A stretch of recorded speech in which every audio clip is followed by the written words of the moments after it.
All right, let's get back to Tales from the Crypt. I've been gone for a little while from it. I've been doing all sorts of other reviews, but I want to get back to this because I don't want to lose sight of it.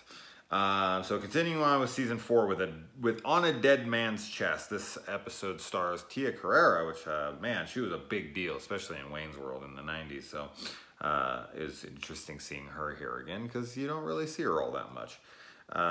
This episode was directed by William Friedkin. And the band's name in this is Exorcist. Wink.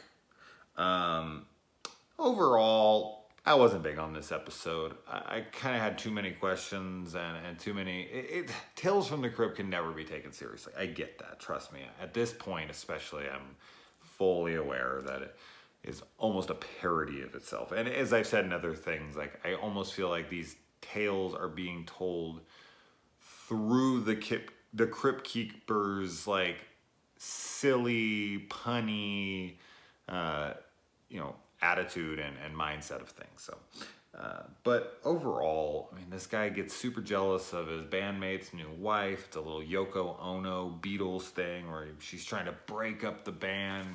He freaks out. He goes to this blonde who's like has a new tattoo and he sees it and he needs, he likes it and she's like, sleep with me and I'll tell you where I got it. That's the greatest deal of all time. Sleep with me, this hot blonde, and I'll do something for you. Sign me up for that deal any day of the week. So he does, and then she gives him the address for this guy. We actually get to see full frontal male nudity in this. You don't see that often, especially on television. And he goes over and Heavy D gives him this voodoo tattoo, I guess. And I'm not sure what him getting a tattoo has anything to do with, trying to get rid of Tia's character. Like he's talking to the blonde about how he can't stand her, he wants to get rid of her, and then the blonde is like, go and see this guy. And I really have no idea why he needs to go get a tattoo in this one. Maybe he just wants to get her off of his mind, or I don't know.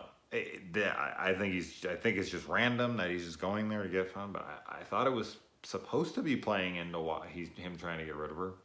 Guess it didn't. And then he comes and he realizes it's the face of the girl he hates and freaks out. Goes and confronts the blonde. She's like, "I'm gonna take you to my plastic surgeon." He goes over to the plastic surgeon, and the plastic surgeon removes his entire tattoo in one day. Okay, bullshit. Except for the face won't completely remove. And then so he goes and he confronts her and he kills her. He freaks out, comes back. Bandmate finds out about it, wants to kill him, and the guy cuts the tattoo from his chest, and it's like, because he's seeing a dragon rip out of himself, and it's all like busting out of his chest, like Nightmare on Elm Street 2, Freddy's Revenge, when he busts through Jesse's chest in Grady's room or whatever. Something pretty similar to that. As I said, not overall. I wasn't a big fan of the episode. It was cool seeing Tia Carrera. It's cool that William Friedkin had directed it. There's a couple little cool things. Seeing the blonde naked a whole ton wasn't so terrible, but overall, I just thought the story was, I don't know, kind of silly. So anyway, let's move on.